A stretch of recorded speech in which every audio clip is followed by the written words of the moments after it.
Susunod, kilalanin ang bagong hobby ng mga kabataang Bulakenyo na honed for competition, local or international. Walang iba kundi ang Bulacan Cosplay Mania. Mahigit 50 taon na ang nakakalipas nang magsimula ang cosplay o costume and play sa bansang Japan. Ito ay hango kay Nobuyuki Takahashi, isang Japanese anime filmmaker, nang minsan ay makita niya ang kanyang mga fans na nako-costume, gaya ng mga karakter sa pelikula o telebisyon. Ito ay agad niyang nireport sa isang science fiction magazine dahilan upang kumalat ang cosplay sa iba't ibang bansa.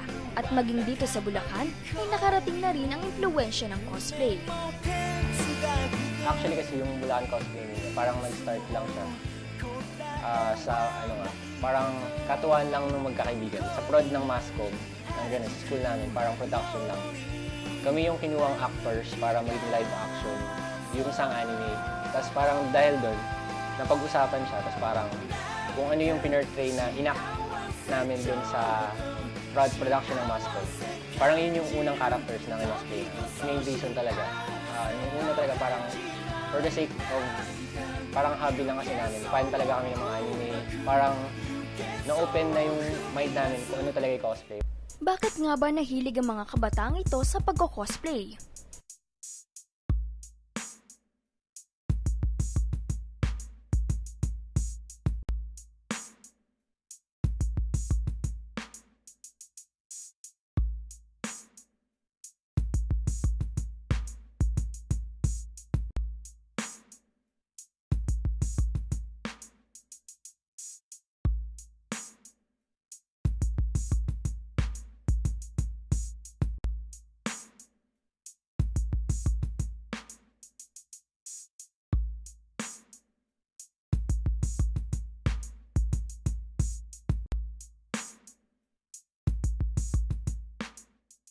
Yung first time ko po kasi na mapasama sa isang cosplay event is minake-upan ko lang po yung friends ko. Tapos parang nakita ko masaya. Frankly, una sa mga nakukuha namin is instant fame. Pagka makita nilang, ay maganda siyang mag-cosplay tapos magaling pa. Parang nagkakaroon ng instant fans. Katulad ng Bulacan Cosplay Mania, hindi lang kami isang cosplay group na nagsasama-sama. Meron kaming bonding na parang magkakapatid na talaga kami. Sumali po ako sa Bulacan Cosplay Mania kasi fan ako. Tapos nakabanding ko sila. Tapos one of those days, sinali na nila ako sa group. Ang pinoportray ko po ngayon si El Oliet ng Death Note. Yung pinoportray ko ngayon si Cure Berry. Gusto ko yung, yung parang pa-sweet niya kasi character. Parang, nire-resemble na din ako. Iwas siya sa mga drugs, alcohol. Hindi kami yung sama-sama iinom, parang gano'n.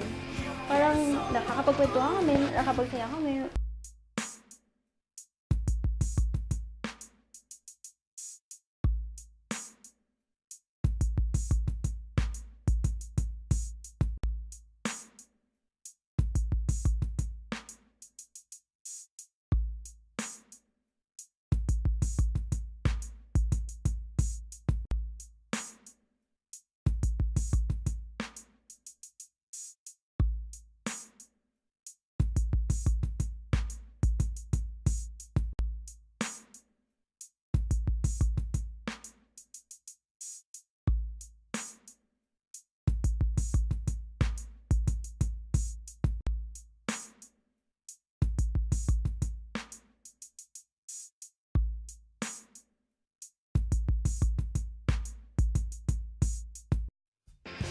Ang pagko-cosplay ay nangangailangan ng higit na pasyon, tiyaga at puhunan upang makamit ang tamang pagpoportray at costume sa character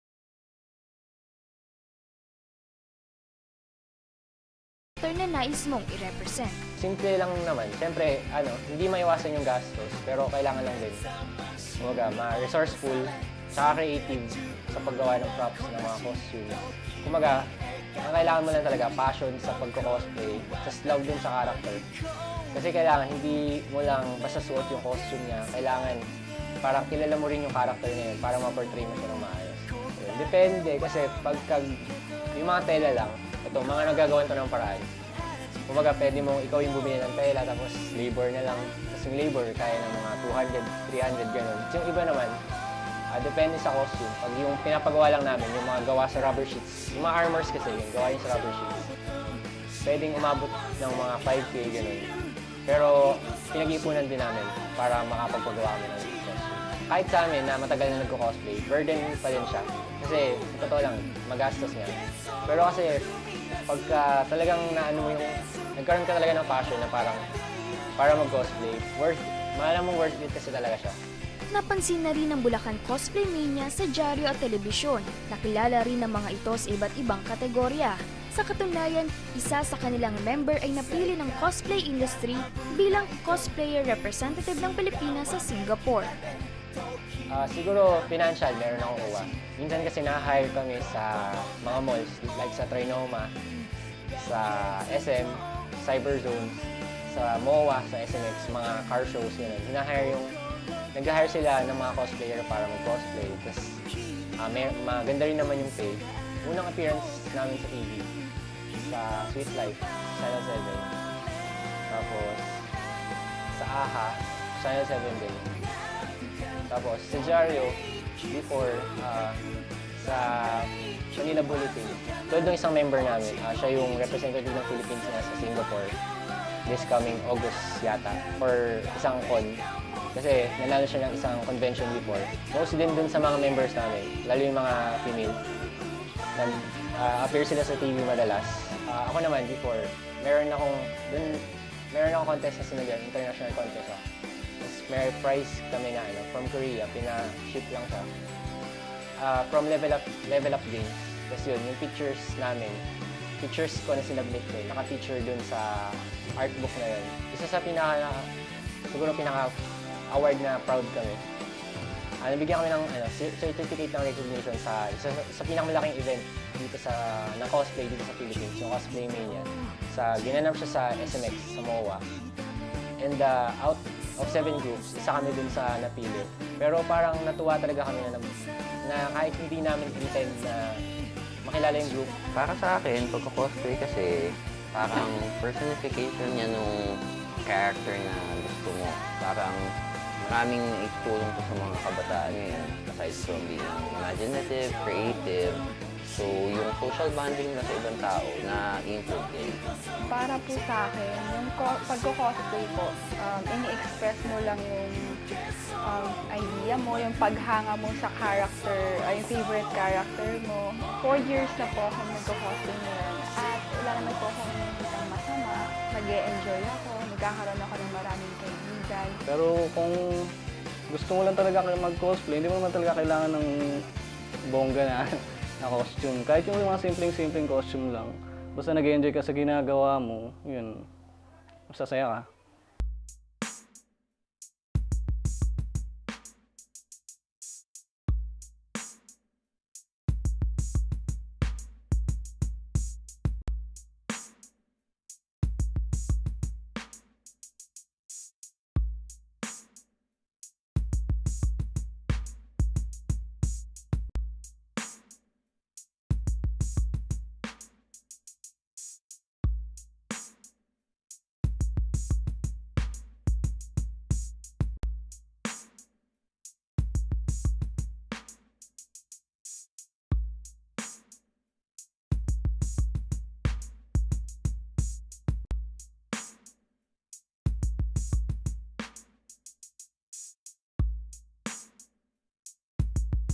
Sa mga nagnanais sumali sa Bulacan Cosplay Mania, maaari kayong bumisita sa kanilang Facebook account.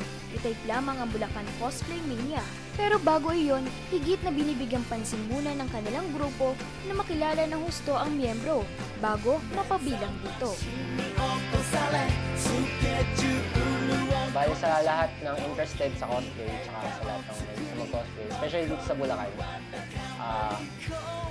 in-encourage namin kayo na punta kayo sa mga events kasi talagang gusto namin na marating yung cosplay dito sa Bulacan. Yun, gusto ko rin magpasalamat sa lahat ng sumusuporta sa amin, sa mga nakakilala, sa mga co-members ko din. Ayun. Kasi hindi rin aabot sa ganito yung group natin kung hindi rin dahil sa inyo. Yan po ang kabuuan ng ating programa ngayong araw. Sana'y nag-enjoy kayo sa ating paglalakbay, humanga sa ilang personalidad at nabusog sa mga pinuntahan. Let us all be happy because it is one way of being wise. Dito po nagtatapos ang ating palatuntunan at sana'y wag po kayong magsasawa sa pagsubaybay sa ating programa. Kung sakaling ito inyong nakaligtaan, maaari na itong mapanood sa YouTube. At sa mga nais magbigay ng kanilang comments and suggestions, pakilike lamang po sa Facebook ang Galing Bulacan TV Program. Hanggang sa susunod na linggo, sa ngalan ni Governor Wilhelmino C. Alvarado, 10 ng